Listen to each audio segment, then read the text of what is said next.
혹시 백마고지 전투를 아십니까?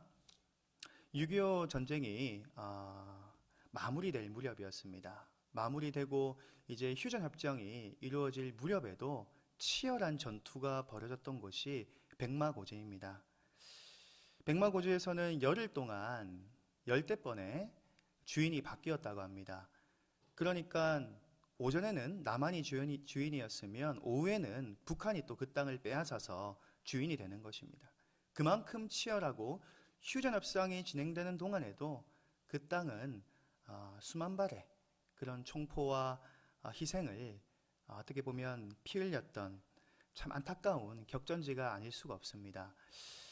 그 지역이 전략적으로도 굉장히 중요한 요충지였다고 합니다. 당시에 지휘관들이 그 지역을 점령하기 위해서 수많은 인력과 수많은 군대들을 파견했던 것을 볼 수 있습니다. 그래서 이 지역을 점령해야만 서울을 탈환할 수 있고 또 남한 입장에서는 이 지역을 사수해야만 서울을 잘 지킬 수 있다는 것을 그렇게 지휘관들끼리 공유를 했다고 합니다. 당시에 그 땅을 마지막으로 빼앗기고 김일성이 사흘 동안 울었다는 그런 이야기도 있더라고요. 진짜인지 아닌지는 모르겠는데 그만큼 이 백마고지 전투는 치열했고 처절했던 우리의 산 역사로 남아 있습니다. 이 전투를 배경으로 영화 고지전이 나오기도 했습니다. 영화에 보면 이 고지가 백마고지가 아니라 애lok고지라고 표현되고 있습니다. 그런데 사실상 역사적으로 보면 백마고지입니다. 이 동전상잔의 비극을 너무나도 잘 표현해서 너무나도 참 비참하고 저도 이 영화를 보면서 눈물을 흘린 만큼 참 처절했던 그 전쟁의 역사를 잘 담아낸 영화 같습니다. 황량한 그 언덕, 그 고지에 사람들이 막 기어 올라가는, 총을 들고 기어 올라가고 정말 전쟁을 벌이는 그 모습을 보면서 다시는 이런 전쟁이 이 땅 가운데 일어나면 안 되겠다라는 생각을 많이 가졌던 것 같습니다. 어쩌면 그 삶과 죽음의 끝자락에 서 있는 저 사람들의 그 심정은 어땠을까? 저 사람들의 느끼는 그 삶의 무게는 과연 어땠을까? 저로서는 감히 상상할 수 없는 삶의 무게였을 것 같다는 생각이 듭니다. 저는 이 영화를 보고 또 이 역사를 바라보면서 어쩌면 우리의 인생도 이 백마고지 전투와 비슷한 부분이 있지 않나라는 생각이 들었습니다. 매일 그 고지의 주인이 바뀌듯이 불확실성과 긴박감과 긴장 속에 살아가는 우리의 인생이 아닌가라는 생각이 들었습니다. 오늘 다 취한 것 같고 오늘 다 이긴 것 같고 오늘 다 마무리된 것 같은데 다시금 빼앗겨버리고 다시금 져버리고 다시금 실패하는 것과 같고 다시금 나에게 큰 문제가 주어지는 것과 같은 그런 우리의 인생과 닮았다는 생각이 들었습니다. 그런 의미로 성경은 우리 삶을, 우리 인생을 무엇이라 말합니까? 우리 인생을 싸움이라고 말합니다.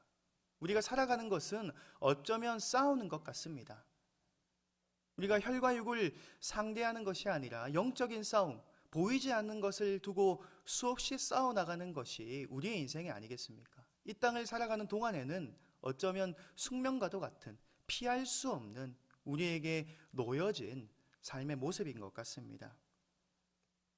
그런데 이런 불확실하고 위협적인 우리의 삶의 모습과는 대조적인 대상이 오늘 본문에 등장하고 있습니다.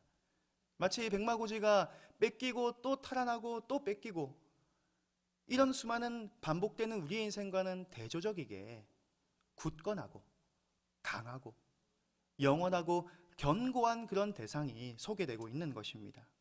그것은 무엇으로 일컬어집니까? 바로 시온산입니다.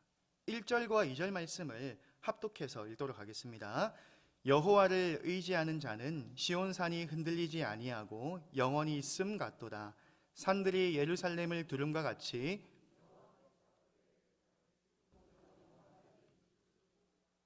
아멘. 1절에서 시온산이 흔들리지 아니하고 영원히 있음 같다라고 말씀하고 있습니다. 2절에서는 그 시온산이 예루살렘을 두르고 있다라고 이미지를 확대해서 보여주고 있습니다. 시온산이 무엇입니까? 시온산은 하나님이 임재하시는 곳입니다. 이스라엘 백성을 만나 주시는 곳입니다. 이스라엘 백성의 죄악을 용서하여 주시는 성스러운 곳입니다. 갈팡질팡하며 흔들리는 삶을 살아가는 불안하기 짝이 없는 이스라엘 백성들을 견고하게 세우는 터인 것입니다. 그 터 위에, 그 시온의 터 위에 하나님께서는 자기 백성을 놓으시고 흔들리지 않고 붙잡아 주십니다. 흔들리고 치열하고 그 실패 속에 살아가는 우리들을, 이스라엘을 하나님께서는 그 시온의 터에 세우시고 붙잡아 주시는 것입니다. 흔들리지 아니하게 하신다는 뜻입니다. 그런데 우리 인간들은 어떻습니까? 이스라엘 백성은 어떻습니까? 그런 은혜에도 불구하고 조금만 살만하면, 조금만 등 따시고 배가 부르면 어떤 행동을 합니까? 다시금 원래대로 돌아가는 회귀의 본성이 있습니다. 좋게 회귀돼야 되는데 조금만 배가 부르고 등 따시면 다시금 원래의 본성대로 돌아갑니다. 주님을 떠나서 자기 만족을 위해 살아가고요, 욕심을 내고 이기심을 내고 더 자신의 정욕과 쾌락을 추구하며 살아가는 이스라엘 백성 역사가 이 구약 성경 전체의 내용이 아니겠습니까? 때로는 자신이 그 함정을 파고 그 함정을 자초해서 빠지는 것입니다. 그리고 살려달라고 애원하는 것입니다. 그런데 하나님께서는 그 백성을 또한 불쌍히 여기시고 구원하여 주시고 기회를 주시는 것이 또 성경이 드러난 하나님의 은혜이며 하나님의 지극하신 사랑이며 동일하신 하나님의 성품임을 우리가 알 수 있는 것이죠. 우리는 흔들리고 우리는 변합니다. 우리는 떠나지만 시온은 그 자리 그대로 이스라엘을 지키는 것과 같이 이스라엘의 큰 소망이 되며 산 소망이 되며 이스라엘의 꿈이 되며 이스라엘의 보호자가 되어주시는 것입니다. 참 감사한 일입니다. 흔들리지 않도록 우리를 붙잡아 주시는 시온이 있기 때문입니다. 원래 시온은 여부스족이 살던 땅이었습니다. 다윗이 헤브론에 어쩌면 기지를 만들고 있었을 때에 북쪽으로 와서 이 시온을 점령하면서 이스라엘을 통일시키면서 이 시온을 어쩌면 수도와 같이 이 기지로 만들었던 것입니다. 나중에 예루살렘 성전이 지어진 후에는 이 시온산과 예루살렘 성전이 동일시되었습니다. 하나님이 거하시는 곳, 성스러운 곳, 하나님의 임재가 있는 곳으로 그 시온과 예루살렘 성전이 동일하게 인식되었습니다. 나중에 바벨론의 침공을 받아서 이 시온이 무너지게 됩니다. 그럴 때에 나중에는 이 여호와의 영광이 떠난 것과 같고 하나님의 주권이 잃어버린 것과 같았을 때, 그리고 그 주권을 찾았을 때 더더욱 이 시온이 이스라엘 백성에게 너무나도 중요하다는 그 사실임을 이스라엘 백성을 더더욱 깊이 각인시키고 그들에게는 여호와의 임재와 동일시되는 그런 초상화가 더욱 강력하게 그려지게 되는 것입니다. 이 시편 기자가 노래하는 시점은, 이 시온을 노래하고 있는 시점은 솔로몬 성전의 때가 아니라 이미 성전이 함락되고 다시금 성전이 재건되어서 두 번째 성전이 재건된 상태임을 많은 신학자들은 이야기를 합니다. 그 솔로몬의 영광과 화려했던 성전의 모습은 아니지만 겉모습은 어쩌면 초라한 모습이었고 좀 보잘것없이 보일지 모르겠지만, 그렇지만 시온은 여전히 그 자리에서 하나님을 만나고 있으며 여전히 제사를 드리는 연기가 올라왔었음을 우리는 유추할 수 있습니다. 이 시편 기자는 시온을 찬양합니다. 이 시온에서 여호와의 임재를 기대하며 여호와의 은혜를 간구하고 있습니다. 순례자는 무엇을 바라봅니까? 변함없이 그 산들이 예루살렘을 두르고 있듯이 하나님께서 당신의 백성을 보호하고 지켜주실 것을 약속하고 그 시온 산을 통해서 그 약속을 보여주고 있다는 것입니다. 여전히 시온은 그 자리에 서 있습니다. 성전에서는 여전히 제사를 드린 연기가 올라오는 것입니다. 순례자는 그 실패와 상처와 고통에 휩싸인 자신의 삶과 그 백성의 삶을 바로 이 시온을 보며 희망을 가지는 것입니다. 소망을 가지는 것입니다. 굳건하고 영원하고 흔들리지 않는 시온을 통해서 꿈을 가지고 소망을 가지고 있다는 것입니다. 하나님의 약속과 사랑과 보호는 영원합니다. 1절의 말씀과 같이 흔들리지 않고 영원하다는 것입니다. 저의 삶에서 어쩌면 이런 동일하고 변함없는 것을 경험한 적이 있습니다. 제가 참 라면을 좋아하는데요. 라면을 평소에 끓여 먹기를 참 좋아합니다. 어떻게 맛있게 먹을까 많이 연구를 하곤 합니다. 그런데 라면을 끓여 먹을 때면 제가 아내에게 하는 말이 있습니다. 어쩌면 그 말 속에 좀 아내에게 핀잔을 제가 주는 것 같습니다. 참 제가 라면을 좋아하는데 라면 스프는 참 그 정량대로 넣으면 맛이 동일하게 항상 유지가 되지 않습니까? 그래서 제가 라면을 먹고 나면 아내한테 이렇게 이야기를 합니다. 아, 라면은 항상 동일하시다. 항상 그 자리에 그대로 같은 맛을 내고 있다. 변함없으시다. 제가 은근슬쩍 아내를 약간 비판하는 것 같다는 생각이 들었어요. 저는 몰랐는데 제 그 말 속에 아내가 뭐 국을 끓여줄 때마다 음식을 해줄 때마다 맛이 변하고 항상 동일하지 못하고 흔들리는 것 같은 그런 맛 속에서 제가 라면을 보면서 경탄했습니다. 어떻게 이렇게 맵고 짜고 달고 이런 신맛이 딱 적절하게 항상 유지가 되고 항상 변함없으시고, 그런 제가 고백을 하면서 내 아내도 참 욕심과 또 그런 나쁜 마음이 있구나라는 생각이 들었습니다. 뭐 우스갯소리이지만 우리가 우리 인생길에서 어쩌면 흔들리고 변하고 예측 불가능한 그런 모습들이 많지 않습니까? 그 가운데서 우리에게 희망이 되는 것은 우리 내면에 있는 어떠한 것이 아니라 우리의 머릿속에 들어있던 어떠한 지식이나 경험이 아니라 바로 하나님이심을, 시온임을 기억하시길 소망합니다. 오늘 2절 말씀을 같이 한번 읽어보겠습니다. 2절입니다. 산들이 예루살렘을 두름과 같이 여호와께서 그의 백성을 지금부터 영원까지 두르시리로다. 아멘. 산들이 예루살렘을 두르고 있습니다. 실제로도 지리적으로 보면 이 시온산은 예루살렘 성전 주변을 두르고 있어서 마치 난공 불락과 같은 이 요새로서 기능을 하고 있습니다. 마찬가지로 하나님께서 우리를 두르시고 계시고 단편적으로 두르시는 것이 아니라 지금부터 영원까지 두르신다는 그 말씀을 2절에서 하고 있는 것입니다. 신명기 32장 10절에도 하나님께서 우리를 보호하심을 약속하고 있습니다. 여호와께서 그를 황무지에서 짐승이 부르짖는 광야에서 만나시고 호위하시며 보호하시며 자기의 눈동자같이 지키셨도다. 하나님께서 이스라엘 백성을 호위하여 주십니다. 보호하여 주십니다. 눈동자와 같이 지켜주신다는 사실을 믿으시길 바랍니다. 바로 시온이 이러한 것입니다. 또한 시편 34편 7절은 이렇게 말합니다. 여호와의 천사가 주를 경외하는 자를 둘러 진치고 그를 건지시는도다. 참으로 은혜로운 말씀입니다. 천사가 주를 경외하는 자를 둘러 진친다고 생각해 보십시오. 천사들이 내 옆을 좌우로 감싸고 있다고 생각해 보십시오. 얼마나 든든한 모습입니까? 유명 연예인들이 걸어갈 때에 그 주변에 보디가드가 한 서너 명만 붙어 있어도 얼마나 든든합니까? 떡대가 진짜 좋은 그런 보디가드가 딱 옆에 붙어 있을 때면 진짜 힘이 되고 진짜 안전하고 위안이 되고 참 보호받는 느낌이 들지 않겠습니까?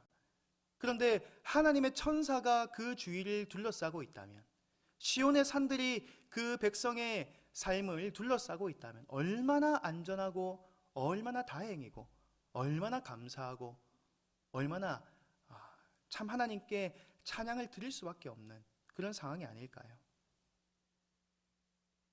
바로 하나님께서는 이런 분이시라는 사실입니다. 그렇다면 이 하나님께 우리가 드려야 할 것은 무엇입니까? 우리에게 놓여진 몫은 무엇이겠습니까? 1절 말씀을 다시 한번 우리가 읽어보도록 하겠습니다. 1절입니다. 여호와를 의지하는 자는 시온산이 흔들리지 아니하고 영원히 있음 같도다. 아멘. 지금까지 제가 이 말씀드린 하나님의 보호와 하나님의 평안과 도우심과 눈동자와 같이 지키시는 것은 조건이 있습니다. 시편 125편 1절에 이렇게 시작을 하는 것이죠. 여호와를 의지하는 자는, 여호와를 의지하는 자는, 여호와를 의지하는 자는 이 시온산이 흔들리지 아니하고 영원히 있음 같도다. 이것을 누리시는 귀한 성도님들 되시길 바랍니다. 하나님을 의지하십시오. 여호와를 의지할 때에 하나님의 보호가 온전히 우리에게 이루어질 것을 믿으시길 바랍니다. 불완전한 나의 인생을 나의 힘으로 이리저리 해결해 보려고 애쓸 때가 많지 않습니까? 그런데 우리에게 돌아오는 것은 무엇입니까? 만족입니까? 아니면 후회입니까? 애쓰고 아둥바둥 거려보면서 우리가 느끼고 깨닫는 것은 후회뿐인 것 같습니다. 어쩌면 더 큰 화를 당하고 더 큰 어려움을 당해서 하나님 죄송합니다. 내가 더 깎아야 될 부분들이 있군요.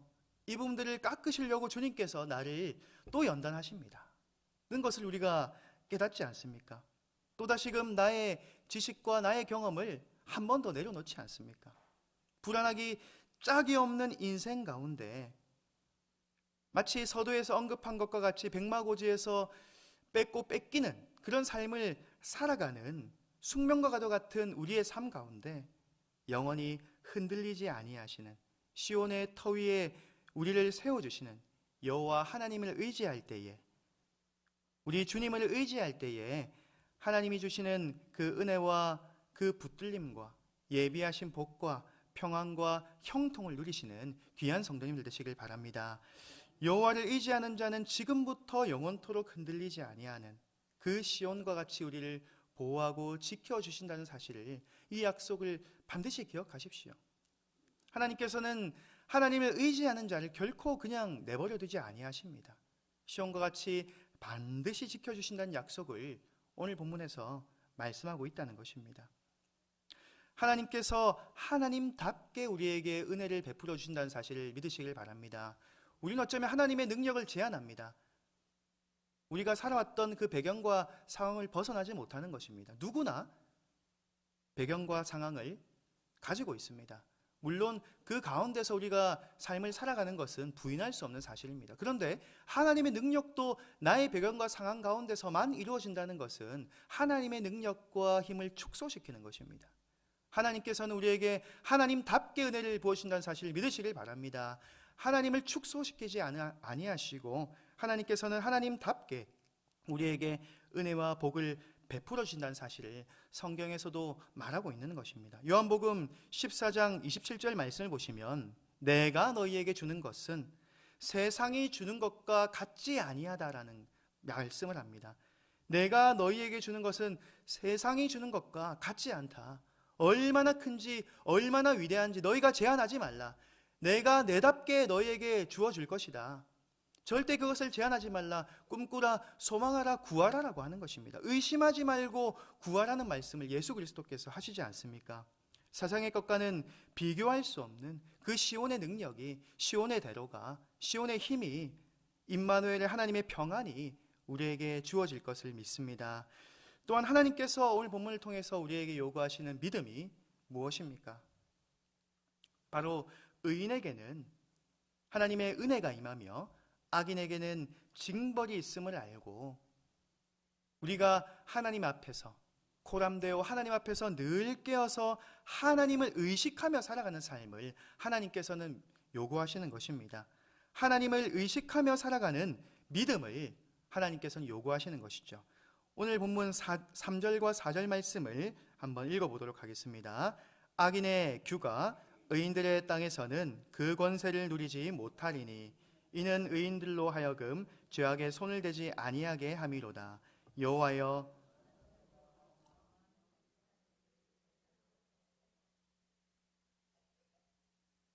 악인의 규가 의인들의 땅에는 권세를 누리지 못한다고 말합니다. 의인들로 하여금 죄악에 손을 대지 않기 위해서라고 말씀합니다. 4절에 보니까 선한 자, 마음이 정직한 자들을 선대하여 주시옵소서라고 시편 기자는 고백합니다. 3절을 보시면 의인들의 땅이 있음을 말하고 있습니다.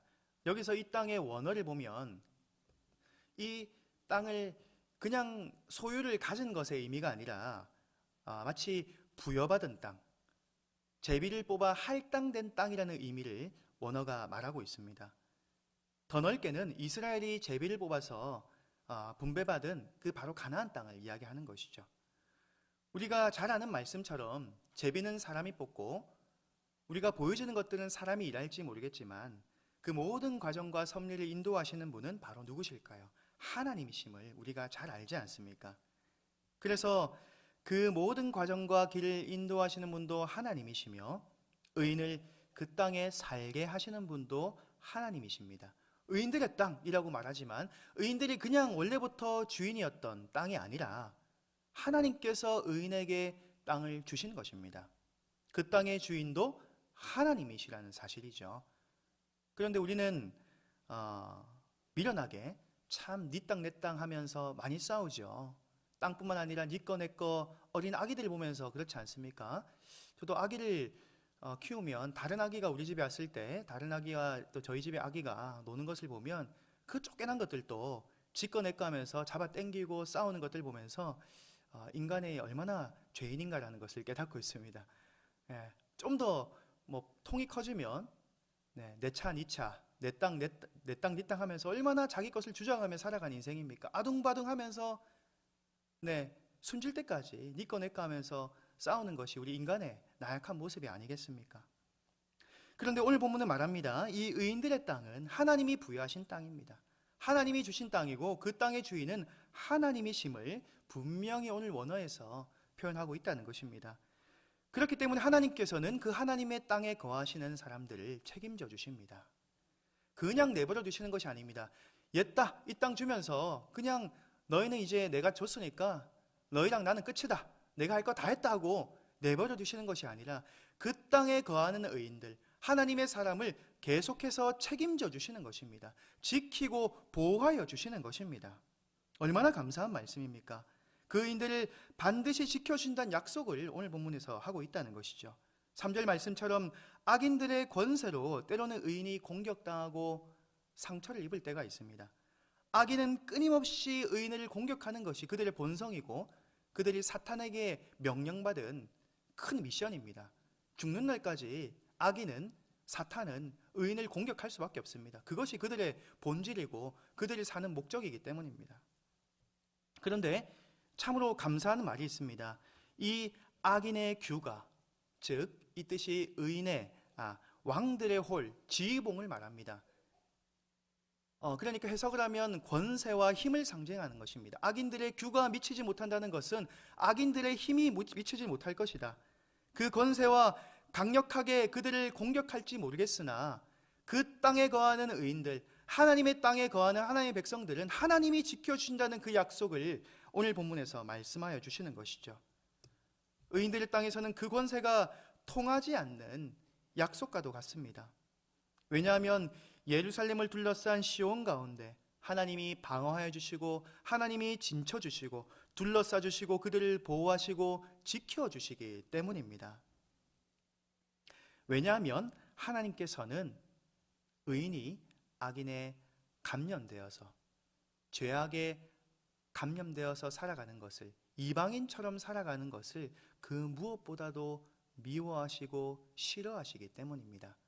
하나님은 하나님의 백성이 하나님의 백성답게 살기를 원하시지 절대로 죄인들에게 감염되어서 이방인들처럼 살아가는 것을 그 무엇보다도 미워하시고 싫어하십니다.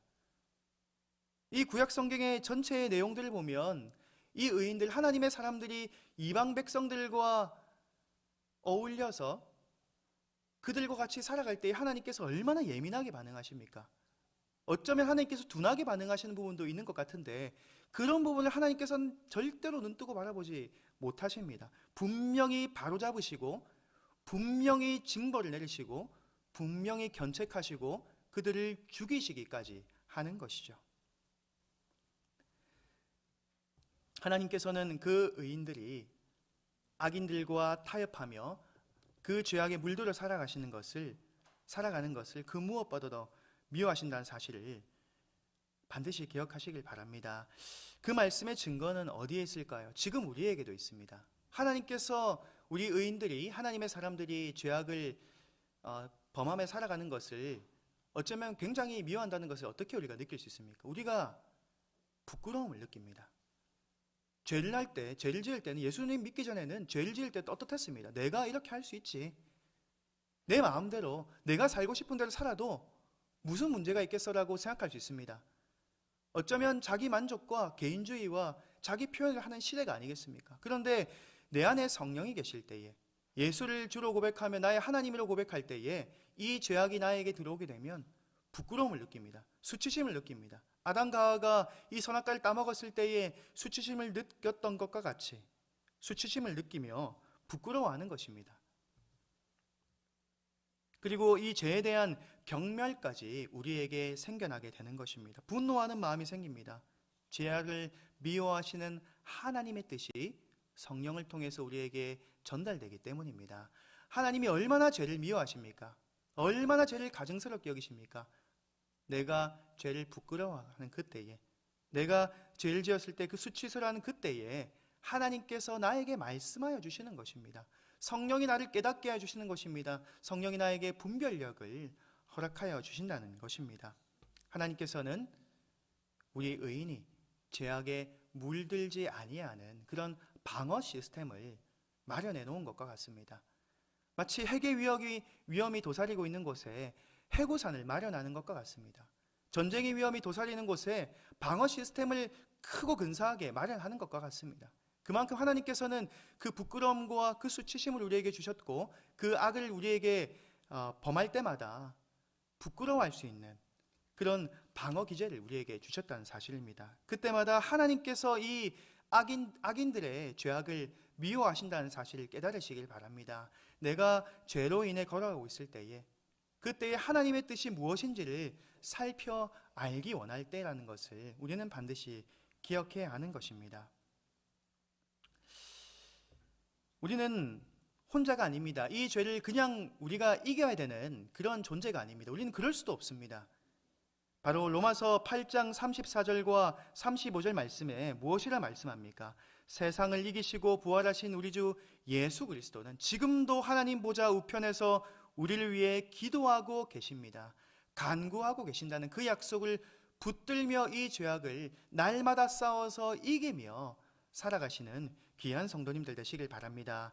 우리는 이 땅을 디디고 살아갈 때는 이 시험과 고난과 유혹을 영원토록 벗어날 수가 없습니다. 이 땅을 마감하는 순간 벗어날 수가 있겠습니다. 하지만 그 시험과 유혹과 고난이 우리를 영원토록 흔들지 못한다는 사실을 기억하시길 바랍니다. 왜냐하면 지금부터 영원토록 견고하신 그 시온이 우리 가운데 놓여져 있기 때문입니다. 하나님의 천사가 우리를 둘러싸 있고 그 시온산이 우리를 두르고 있는 그 은혜와 역사가 우리 가운데 거하고 있다는 사실을 붙드시고 하나님만 의지하시는 귀한 성도님들 되시길 바랍니다. 그래서 하나님을 의지함을, 하나님을 사랑함을 늘 기도와 감사와 찬송으로 고백하시기 바랍니다. 그리고 나의 삶을 거룩한 산제물로, 산제사로 드리시길 바랍니다. 오늘 4절의 말씀과 같이 여호와여 선한 자들과 마음이 정직한 자들에게 선대하여 주시옵소서. 주님, 나를 선하게 대하여 주시옵소서. 악이 나를 지배하지 못하도록 나를 붙들어 주시옵소서라고 기도하며 또한 그것을 삶으로 실천하시길 바랍니다. 기도만 하는 것이 아니라, 그냥 입으로만 말하는 것이 아니라, 또한 기도하지 않고 내가 보여지는 것을 사는 것이 아니라 그 기도와 삶이 동시에 이루어지는 신실하신 그리스도인 되시길 바랍니다. 지금부터 영원토록 주의 은혜로 나를 붙들어 주시고 둘러주시고 이 5절에 약속된, 마지막에 약속된 이스라엘의 평강이 나에게 주어지게 하여 주시옵소서. 이스라엘의 평강이 나에게 허락되게 하여 주시옵소서. 불완전하고 흔들리는 나의 삶에 시온을 허락하여 달라고 오늘 또 기도하시는 귀한 성도님들 되시길 바랍니다. 그래서 마지막으로 위대하시고 강하시고 지금도 살아계셔서 역사하시는, 나를 사랑하시는 하나님을 의지하고 신뢰하시며 그 이스라엘의 평강을 경험하시는 귀하고 복된 성도님들 되시길 주님의 이름으로 축원드립니다.